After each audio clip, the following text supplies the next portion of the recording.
नमस्कार, मैं हूं आशीष चित्रांशी और आप देख रहे हैं द न्यूज लॉन्चर।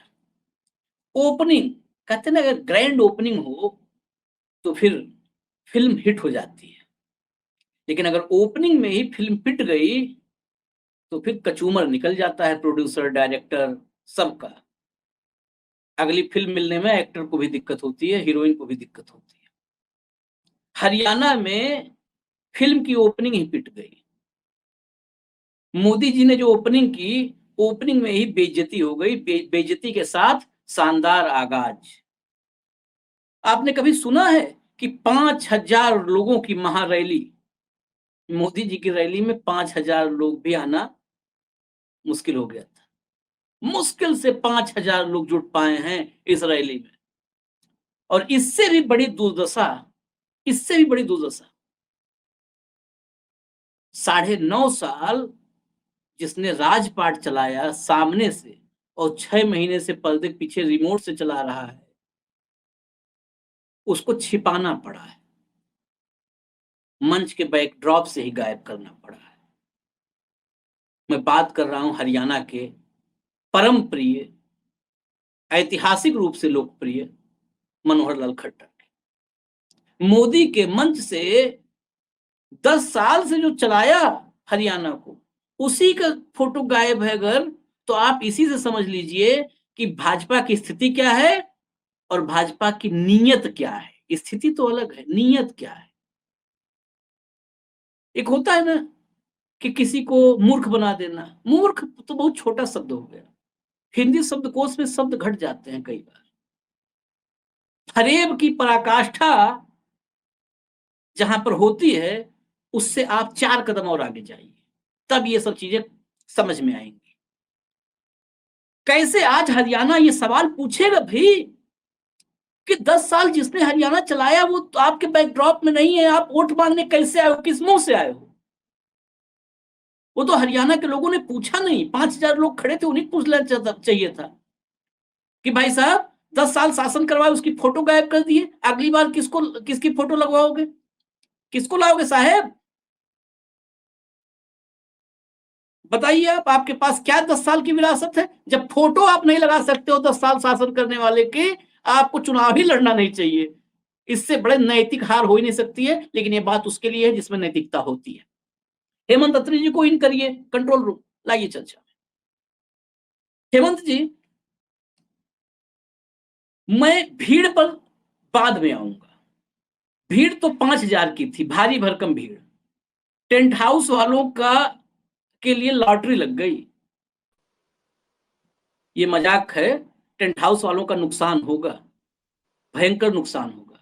क्योंकि अगर आज 5,000 की भीड़ है, 3,000 कुर्सी लगी है, तो इसके बाद से कुर्सियां घटाई जाएंगी, खाली कुर्सियों की फोटो ना बन पाए, तो 1,500 कुर्सी आएंगी।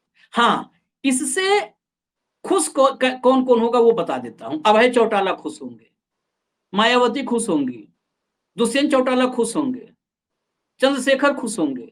वजह क्या है? जो टेंट हाउस का खर्चा है वो उनके पास जाएगा, उनके टेंट हाउस में कुर्सियां बढ़ाई जाएंगी, उनके टेंट हाउस में बांस बढ़ाए जाएंगे। इसके लिए उदाहरण भी दूंगा। इस शो में आप लोग रुकिए, हरियाणा के जो भी दर्शक है देश के, ये जो मैं कह रहा हूं ना कि उनके यहां पर बढ़ाया जाएगा, टेंट हाउस का पैसा उधर जाएगा, ये अमित शाह ने बोला था, मैं नहीं बोल रहा। अपने मन से कोई गुस्ताखी नहीं करता। अभी आप लोग को बताऊंगा आगे चर्चा में, रुकिएगा। पहला सवाल खट्टर पर। खट्टर 10 साल का राजा अगर पोस्टर से, बैकड्रॉप से गायब है, तो किस मुंह से चुनाव प्रचार कर रहे हैं मोदी जी, परम आदरणीय प्रधानमंत्री? मुझे तो लगता है कि इसके बाद चेहरा भी दिखाना मुनासिब नहीं होता है।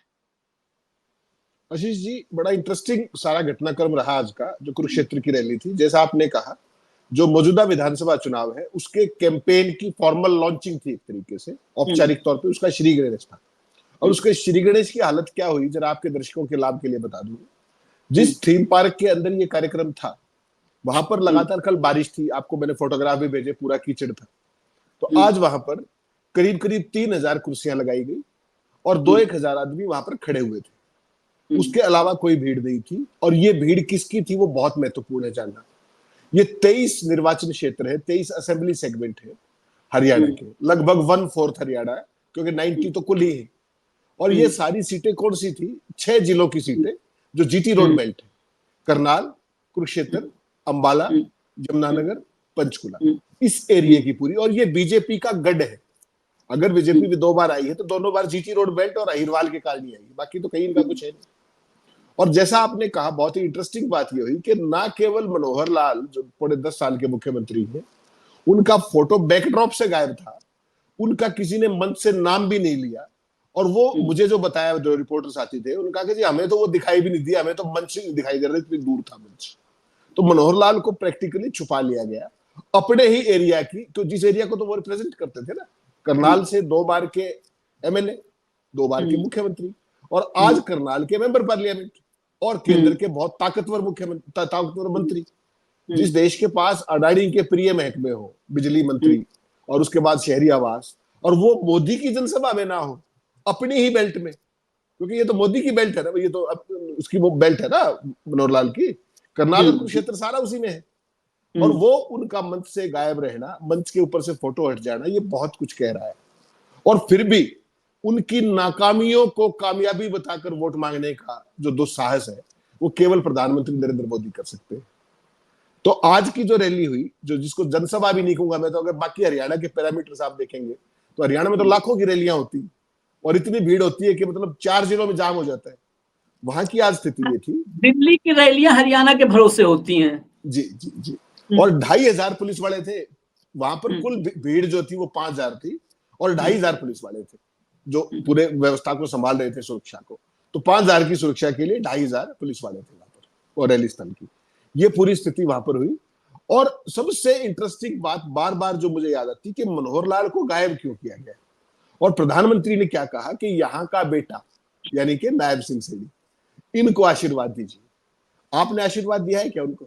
प्रधानमंत्री जी ने उनको सीएम तो बना दिया, उनको तो अपनी टीम भी नहीं बनाने दी। सीएम ऑफिस की टीम भी मनोहर लाल की है। बताइए कौन सी नियुक्ति की उन्होंने आज तक?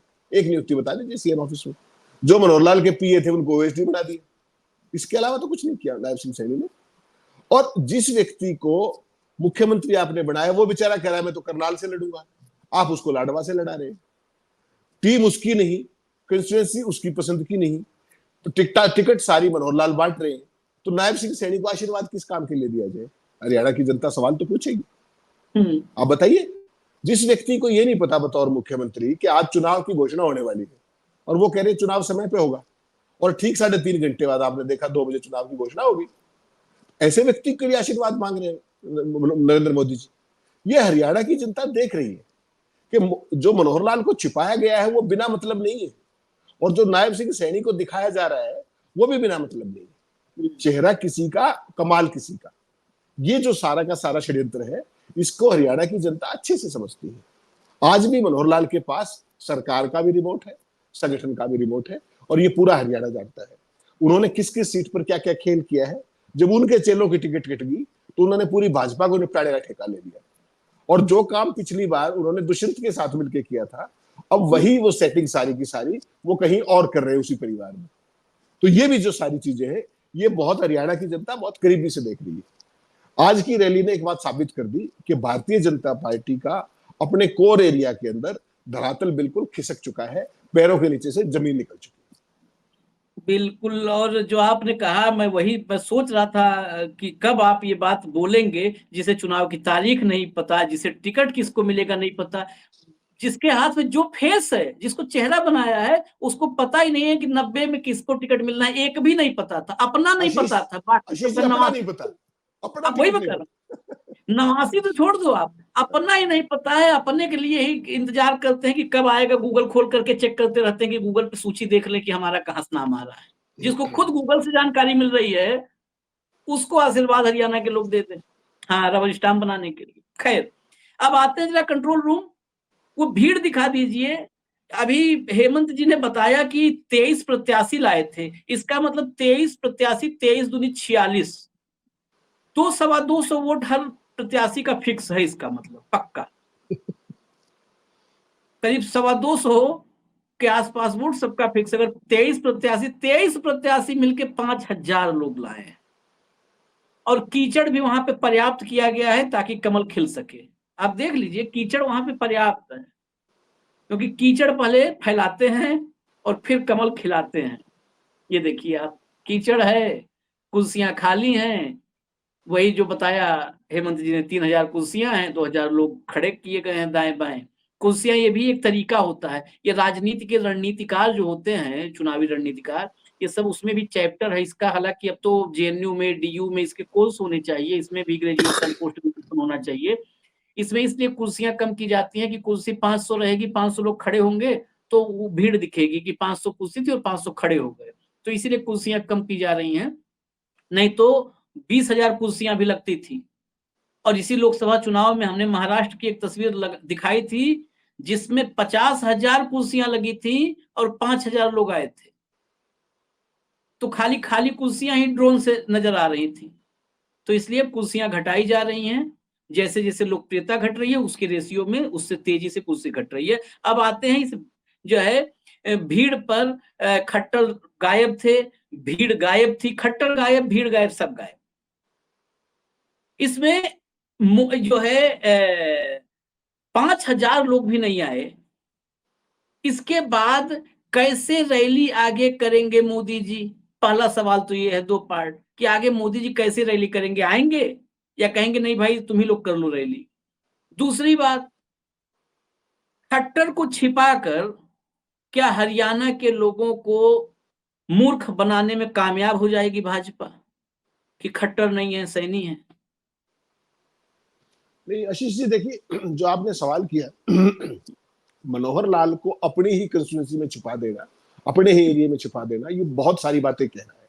इतनी बातें कह रहा है जो भूतों ने भविष्य टाइप की चीज है। आज भी हरियाणा के तो संरक्षित तो वही है ना, रिपोर्ट के जरिए, वो सारी चीज। दूसरा आपने कहा कि मोदी आगे रैली करेंगे या नहीं करेंगे। एक बात आपको, हम सबको और दर्शकों को एक बात जान लेनी चाहिए कि हरियाणा के अंदर भारतीय जनता पार्टी कभी भी मासेज की पार्टी नहीं रही है। जब भी उसका दांव लगा है, उन्होंने पॉलिटिकल खेल करके सत्ता हथियाई है। आपको ध्यान होगा 2014 में अच्छे दिन थे, 2019 में पुलवामा था, पोलराइजेशन थी, जाट आरक्षण था, ये था, कोई भी मुद्दे की बात नहीं थी, कोई भी डिलीवरी की बात नहीं थी, कोई भी परफॉर्मेंस की बात नहीं थी।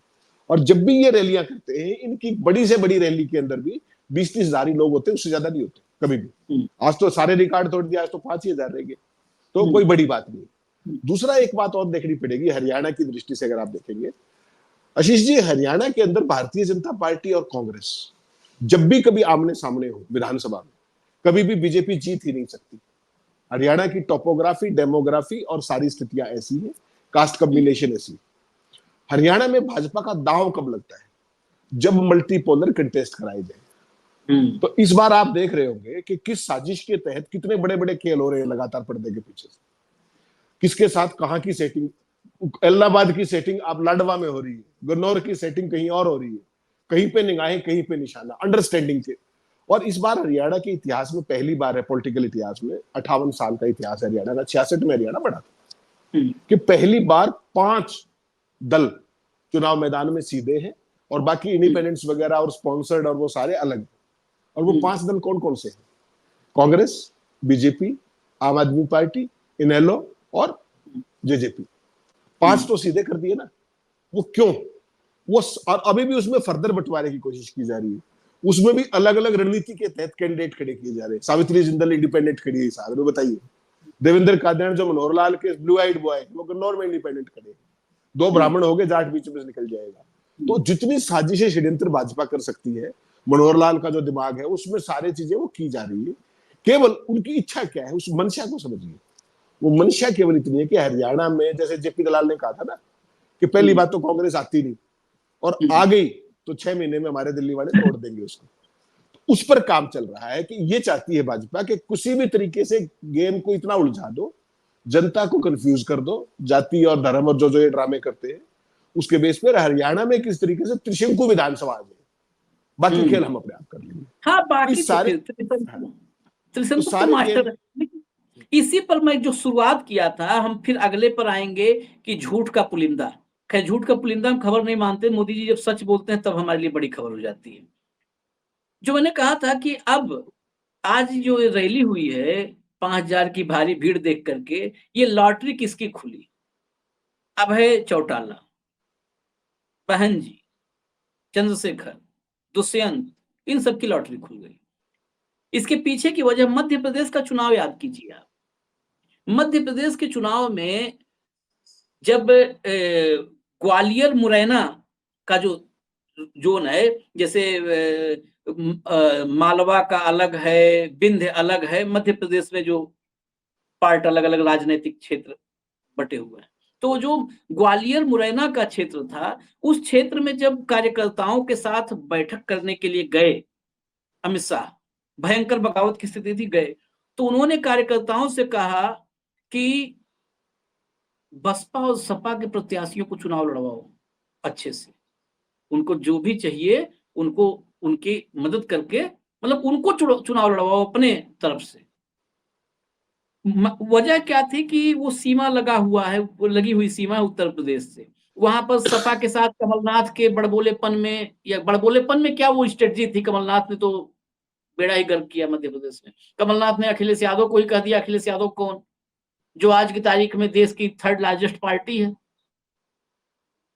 उस अखिलेश यादव को कहा, अखिलेश यादव कौन, गठबंधन होना था, गठबंधन नहीं हो पाया। सीमावर्ती क्षेत्र में अखिलेश यादव के मुरैना ग्वालियर वाले क्षेत्र में वहां पर प्रत्याशी उतारे, बहन जी ने भी प्रत्याशी उतारे। अमित शाह ने वहां पर मंत्र दिया था, जीत का मंत्र, अद्भुत मंत्र था कि सपा बसपा को चुनाव लड़वाओ, चुनाव लड़वाओ मतलब उनको मदद करो, पैसा रुपया जो भी देना सब दो। ये खबर कहीं भी जाकर के कोई सर्च कर लेगा, ये पूरे देश में आई थी खबर, कुछ लोग के ही जरिए आई थी, जो हम लोग तक आई खबर तो हम लोग बाहर लेके। क्या हरियाणा की इस रैली के बाद चुनाव लड़वाने वाला खर्च बढ़ जाएगा? फायदा जो है इन लोगों को होगा, इन 4 लोगों को होगा, क्योंकि आज के बाद मोदी जी जब दिल्ली जाएंगे तो जरूर इस पर चिंतन करेंगे कि भाई हम तो नहीं जीत रहे हैं, अब दूसरे को लड़वाना पड़ेगा, उसको मजबूत करो, क्योंकि भाजपा हर दिन रणनीति बनाती है और बदलती है। आज के बाद रणनीति बदलेगी कि भाई साहब अब मजबूत करना पड़ेगा अभय चौटाला को, अब दुष्यंत को, अब बहन जी को, क्योंकि हमने अपनी हालत तो देख ली है, 225 वोट है हर प्रत्याशी के पास। आशीष जी, ये हरियाणा है, ये मध्य प्रदेश नहीं है, ये यूपी भी नहीं है, ये बिहार भी नहीं है। हरियाणा में एक चीज याद रखिए, जिस भारतीय जनता पार्टी का जनता ने ये हाल कर दिया है पहली रैली में, अगर आपको क्या लगता है कि जो बात मुझे और आपको पता है वो जनता को नहीं पता, किसके प्रायोजन से क्या क्या हो रहा है? हरियाणा की जनता बहुत ज्यादा पॉलिटिकली अवेक है, नंबर 1। नंबर 2, आपने जेजेपी का हाल देख लिया, 4.5 साल साथ रहे थे, आज उनका कोई नाम लेवा बचा है हरियाणा के अंदर? दुष्यंत चौटाला की खुद की जमानत खतरे में है, जमानत जब्त होने की स्थिति है। आपको क्या लगता है हरियाणा में जिसके साथ बीजेपी का नाम जुड़ गया उसका कोई नाम लेवा बचेगा क्या? ये संभव नहीं है। भारतीय जनता पार्टी जरूर कोशिश करेगी, नेता जरूर कोशिश करेंगे सारी साठगांठ करने की, लेकिन यहां जो अपोजिशन कांग्रेस ने ओपनली कहना शुरू कर दिया। 2 दिन पहले आपने हुड्डा साहब ने जब नॉमिनेशन फाइल किया, आपने सुना क्या कहा? उन्होंने खुल के ये कहा कि अगर आपने इनमें से किसी को भी वोट दिया, that includes JJP, that includes INLD and आम आदमी पार्टी, वो सीधे बीजेपी के पास जाएंगे बिना बुलाए। ये उन्होंने परसों किलोई में कह दिया। इसका मतलब क्या है कि बिल्कुल साफ है। और जेजेपी का उदाहरण उनके सामने है, जो कहते थे अब की बार यमुना पार, और फिर बिना मांगे समर्थन दिया। ये अलग बात है कि 4.5 साल बाद दुष्यंत चौटाला अग्निवीर हो गए, राजनीति के पहले अग्निवीर बन गए। तो हरियाणा में अगर ये खेल खुल गया तो उन दलों का जो कुछ थोड़ा मोटा आ रहा है वो उससे भी खत्म हो जाएंगे, वो उससे भी हाथ धो बैठेंगे, ये मान के चलिएगा। क्योंकि हरियाणा का व्यक्ति, छोटा स्टेट है ना, यहाँ पर बहुत ज्यादा खेल की गुंजाइश नहीं होती। यहाँ आपने लाडवा में क्या किया, कैंडिडेट सपना उतारी, वो क्यों उतारी, बड़शामी की पुत्र वधू, और उसका लाभ वहां पर इलाहाबाद में कैसे होगा? यहाँ पर नायब सैनी को जिताने के लिए जो खेल हुआ उसकी रिफ्लेक्शन आपको इलाहाबाद में मिलेगी। और ये बात मैं और आप समझ पाए या नहीं समझ पाए, आम आदमी समझता है हरियाणा का। तो इसलिए यहाँ पर बीजेपी कुछ भी कर ले, पैसे बहाएगी, सारे काम करेगी, लेकिन उसके बावजूद भी उनकी दाल गलनी इन हालात में। तो मोदी की तो पहली रैली थी साहब, और जो आप कह रहे थे कि मोदी दोबारा रैली के लिए आएंगे नहीं आएंगे, उनकी 4 रैलियां फिक्स हैं। आज आके भी क्या कर लिया उन्होंने जो बाकी 3 में नहीं कर पाएंगे। तो मोदी आए तो अच्छा, ना आए तो और भी अच्छा। केवल प्रधानमंत्री की गरिमा बची रहेगी कि वो इस जनसभा टाइप की उसमें कार्यक्रम में उस स्टेट में ना आए जिसमें 10 साल सत्ता रही है उनकी। ये बड़ी इंटरेस्टिंग बात है। और इसी का परिणाम, आपने जो कहा ना कि मोदी जी को फीडबैक, मोदी जी को ये फीडबैक आज से नहीं है, लोकसभा चुनाव से पहले आपको ध्यान है 12 मार्च को वो गुड़गांव आए थे। और उन्होंने क्या कहा था कि मनोहर लाल और मैं तो एक दरी पे सोने वाले लोग, हम तो एक बाइक पे घूमते थे, याद होगा ना आपको। और उनकी बाल सखा की सारी पूरी कहानी सुनाई थी, और शाम को 6 बजे उनकी नौकरी चली गई, मनोहर लाल को नौकरी से हटा दिया, नायब सिंह सैनी वहां आ गए। तो मोदी जी को हरियाणा की क्या स्थिति है तब भी पता था, नहीं तो मनोहर लाल को कभी नहीं हटाते वो। और आज उनको छुपाया क्यों, आज भी पता था, और आगे भी छुपा के रखेंगे ये निश्चित मानिए, कि जब अपने एरिया में छुपा के रखा तो बाकी स्टेट में कैसे दिखाएंगे। उनको छुपाएंगे, उनको तभी निकालेंगे जब सत्ता आ जाए, तभी निकालेंगे, जो लग नहीं रहा है। खैर, आपने कहा दाल गलेगी नहीं, इनकी दाल गले न गले, लेकिन एक बात आप तय मानिए, आप हो सकता है सहमत हो ना हो, भाजपा की दाल, मोदी की दाल भले न गले, लेकिन चौटालाज की दाल में, चौटालाज की दाल में, वो चाहे अभय हो चाहे दुष्यंत हो, उनके दाल में घी बढ़ जाएगा, ये पक्का है। ये तड़का तो लगेगा, तड़का लगाने की कोशिश होगी। हाँ, नहीं, घी की मात्रा बढ़ जाएगी, उनके घर तक घी पहुंचेगा कि आप, मतलब सप्लाई, उनके पास की सप्लाई बढ़ जाएगी, ये पक्का है। एक एक सवाल फाइनल, मैंने शुरू में कहा था कि जब सच बोलते हैं तब खबर लगती है, झूठ में कोई खबर ही नहीं लगती, लेकिन फिर भी आदमी किस किस हद तक जा सकता है, ये कई बार सोचते हैं तो चर्चा करनी पड़ती है, कम से कम पब्लिक के बीच तो जाए बातें, हालांकि पब्लिक को सब पता है। मोदी जी ने कहा है कि कांग्रेस को लोग डूब मरे, है चलो डूब ही मरेंगे, इनके मुंह में किसानों की मौत का पाप, ये वही मोदी हैं हेमंत जी जिन्होंने 700 किसानों की मौत पे कहा था मेरे लिए मरे हैं क्या। आज कांग्रेस का पाप, इस मतलब कई बार मुझे लगता है कि वो रूस और यूक्रेन की जंग, इजराइल और फिलिस्तीन की जंग, वो भी कांग्रेस के पाप है। और मोदी जी बता भी सकते हैं कि रूस और यूक्रेन की जंग ये कांग्रेस की पाप है, कांग्रेस का पाप, ये बता सकते हैं, कोई दो राय नहीं। आशीष जी, आज आज क्या क्या झूठ बोला है, जरा फटाफट शॉर्टकट बता दीजिए तो। आशीष जी देखिए, अगर आप मोदी जी से सच की उम्मीद करेंगे तो हम सारे बेरोजगार हो जाएंगे। सच तो वो बोल ही नहीं सकते, उनकी कोचिंग का हिस्सा नहीं है, ट्रेनिंग का हिस्सा नहीं आरएसएस की, उसमें उनका दोष नहीं मानता, वो तो उनके प्रशिक्षण का जो सारा सिस्टम है उसका जिम्मेदारी। आज जो उन्होंने बातें कही है, मैं सुन के स्तब्ध रह गया। उन्होंने कहा कि हरियाणा में आरक्षण का साथ में वो नहीं होने दूंगा, छेड़छाड़ नहीं होने दूंगा। आपको पता है हरियाणा के अंदर 1,30,000 लोग कौशल रोजगार विकास निगम के तहत ठेके पर नौकरी कर रहे हैं। मनोहर लाल सरकार नहीं लगाए ना वो, उसमें कोई आरक्षण का रोस्टर है क्या, बता दे मोदी। ना, आरक्षण खा गए सब। 1,30,000 हरियाणा जैसी छोटी स्टेट जहां कुल पद ही 3.5 लाख है, उसमें से 1,30,000 में अगर आपने आरक्षण का रोस्टर हजम कर लिया तो आप तो दलितों के सबसे बड़े मसीहा हो ही गए। उसके बाद छोड़ दीजिए इसको, ये हरियाणा में मनोहर लाल ने किया कि कौशल रोजगार विकास निगम, और मोदी जी ने क्या कहा कि मैं दिल्ली में आरक्षण बचाऊंगा, आरक्षण को कोई छू नहीं सकता। उन्होंने नेहरू के साथ जो वो करते हैं, इंदिरा गांधी के साथ जो करते हैं, राजीव, किसी को नहीं बख्शा, पूरी कांग्रेस को आरक्षण खोर बता दिया। दूसरी बात में आपको बहुत ब्रीफ में टच करेंगे केवल, दूसरी बात भी, जो ये लेटरल एंट्री स्कीम थी, कौन लाया था उसको, मोदी लाए थे ना, उसमें आरक्षण था क्या। राहुल गांधी ने एक ट्वीट किया, लेटरल एंट्री जो स्कीम थी वो बंद हो गई, क्या इसको रिवाइज करके लाएंगे, लेकिन जो पहले आपने आरक्षण खा लिया इस स्कीम में, उसका क्या होगा। मोदी जी ने जवाब दिया, स्कीम लाए भी वही, आरक्षण भी उन्होंने ही खाया, कौशल रोजगार में भी उन्होंने रोजगार हरियाणा की सरकार ने खाया, और वो कह रहे हैं हम आरक्षण के समर्थक हैं। और मोहन भागवत से लेकर तमाम लोगों के आरक्षण पे क्या राय है वो देश सारा जानता है, मुझे आपको रिपीट करने की। दूसरी सबसे विध्वंसकारी झूठ उन्होंने बोली कि कांग्रेस पार्टी के हाथ किसानों के खून से रंगे हुए। किसानों को दिल्ली में शांतिपूर्ण आंदोलन के लिए आने से किसने रोका था, कांग्रेस ने या मोदी जी ने या मनोहर लाल खट्टर ने। तो आपने पूरी दुनिया में सरकारों को सड़क बनाते तो देखा होगा, सड़कों में 20-20 फुट के खड़े खोते आपने सरकार को देखा है क्या, पुलिस को देखा है क्या, पैरामिलिट्री को देखा है क्या। सरकारों के अंदर, सड़कों के अंदर नश्तर गाड़ना, बोल्डर्स लगाना, और 378 दिन तक किसानों को राजधानी में ना आने देना, ये मोदी का फैसला था, खट्टर का फैसला था या कांग्रेस का फैसला था। वो जो 750 किसान मरे सड़कों पर, उसके लिए कौन जिम्मेदार है, कांग्रेस या मोदी। आज भी जब आप बात कर रहे हो मुझसे, 211 दिन हो गए, आज भी शंभू बॉर्डर बंद है कि नहीं है, खनौरी बॉर्डर बंद है कि नहीं है, वो किसने बंद कर रखा है, किसानों ने या सरकार ने। हरियाणा की भाजपा सरकार ने बंद कर रखा है वो। हाईकोर्ट ने कहा 1 हफ्ते में खोलिए, सुप्रीम कोर्ट चले गए कि साहब हम तो नहीं खोल सकते। तो सरकारें सड़कें बनाती तो देखी थी, सड़कें बंद करती सरकार पहली बार देखी। हरियाणा को जाति और धर्म के दंगों में किसने धकेला? मोदी ने, खट्टर ने, या कांग्रेस ने? जवाब देना चाहिए उनको।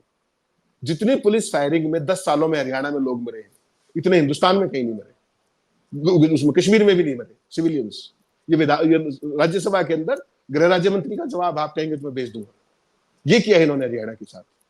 हरियाणा में 2 लाख रोजगार के पद खाली हैं सरकारी नौकरी के, उसमें क्या आरक्षण प्रभावित हो रहा है कि नहीं हो रहा है?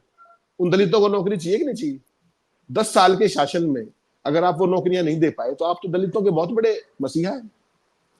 उन्होंने कहा कि किसानों को 10 लाख करोड़ रुपए का लाभ दिया मैंने। पूरी दुनिया में 28% जो क्रूड ऑयल है उसकी कीमत घट चुकी है। आपने एक नए पैसे का लाभ किसान को दिया है क्या? औरों को तो छोड़ दीजिए, एक नए पैसे का। और 28% तो कम हुई है, रशिया से तो और भी सस्ता तेल आ रहा है, उसको रिफाइन करके इनके दोस्तों अरबपति खरबपति बन रहे हैं, विदेशों में निर्यात कर रहे हैं। और हिंदुस्तान के किसान को उसी रेट पर डीजल मिल रहा है। डीजल आपको पता है सबसे बड़ी लास्ट कॉस्ट कोई है तो एग्रीकल्चर में वो डीजल की है, उसके बाद खाद बीज की है, उसके बाद आपकी क्या नाम है पेस्टिसाइड्स की है। आपने कौन सी चीज सस्ती कर दी? आपने कहा था कि 2022 तक मैं किसानों की आय दोगुनी कर दूंगा। हिंदुस्तान में एक किसान का नाम बताइए जिसकी आय दोगुनी कर दी आपने। अडानी की जो नेटवर्थ थी वो तो हजारों गुना बढ़ गई। एक किसान का नाम बता दीजिए जिसको आपने नेटवर्थ डबल कर दी।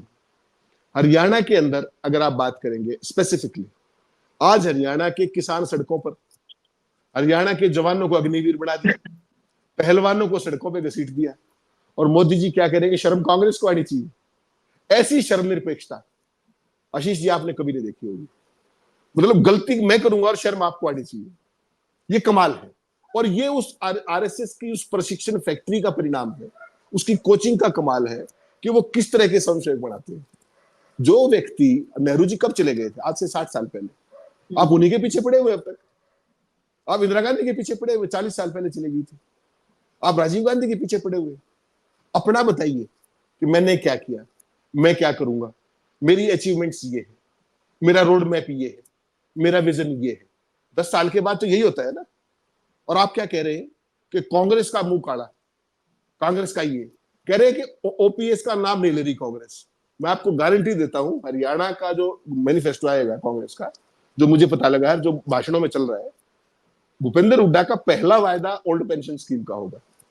और मोदी जी क्या कह रहे हैं कि कांग्रेस ओपीएस का जिक्र नहीं कर रही। मतलब इतना मिसलीड कर दिया। आज वो भाषण सुन के मैं सोच रहा था कि मैं आपसे कितनी देर डिस्कस, इस पे आप घंटों डिस्कस करते रहिए। लेकिन आज जो झूठ का पिटारा उन्होंने खोला है, मैंने ऐसी शर्मनिरपेक्षता इतने बड़े स्तर पे कभी नहीं देखी। मतलब एक स्टेट जहां पर आप 10 साल से राज कर रहे हैं, वहां पर चुनाव में जा रहे हैं, आप बड़ी अचीवमेंट बताइए, वो नहीं है। अब इससे बड़ी अचीवमेंट क्या होगी कि मुख्यमंत्री जो 10 साल सूबे को चलाया उसको छिपा दिए। ये इससे बड़ी अचीवमेंट आप क्या लेंगे? मोदी पर कोई आरोप नहीं और मोदी जी ने एक भी झूठ नहीं बोला है।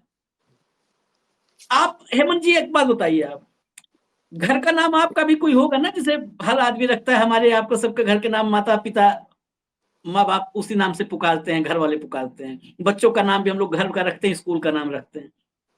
कभी आपने सोचा कि अडानी का भी कोई घर का नाम होगा? हो सकता है घर का नाम किसान हो। स्कूल का नाम गौतम अडानी और घर पे किसान आओ जरा। तो हमको ये समझना चाहिए 10 साल से कि उन्होंने कहा किसान की आय दोगुनी कर देंगे, तो हमें पता करना चाहिए था अडानी के घर का नाम क्या है। कहीं किसान तो नहीं है कि दोगुनी कर देंगे। हो सकता है वो कहते हो कि देखो मैंने दोगुनी ही कहा था, 500 गुनी किया है। तो मोदी जी पर आप पैसे, आप घर का नाम किसान, मुझे लगता है अंबानी अडानी के घर का नाम किसान। आशीष जी, उन्होंने कहा कि मैंने किसानों को 10 लाख करोड़ रुपया बेनिफिट दिया है। 10 लाख करोड़। तो घर का नाम आप फिर आप किसान क्यों सोच रहे हैं? घर का नाम जिसका है उसको 10 लाख करोड़ दिया। और इसका दूसरा पार्ट देखिए कि 16 लाख करोड़ रुपया उद्योगपतियों को डायरेक्ट माफ किया है कर्जा। नंबर 1, किसान की चवन्नी माफ नहीं किया आज तक।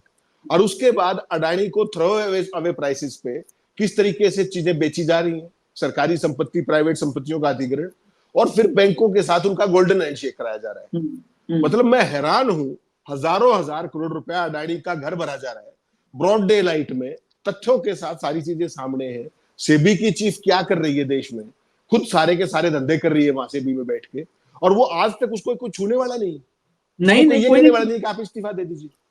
तो इसका मतलब वो भी उसी विंडो से आई है जहां से अडानी आते हैं।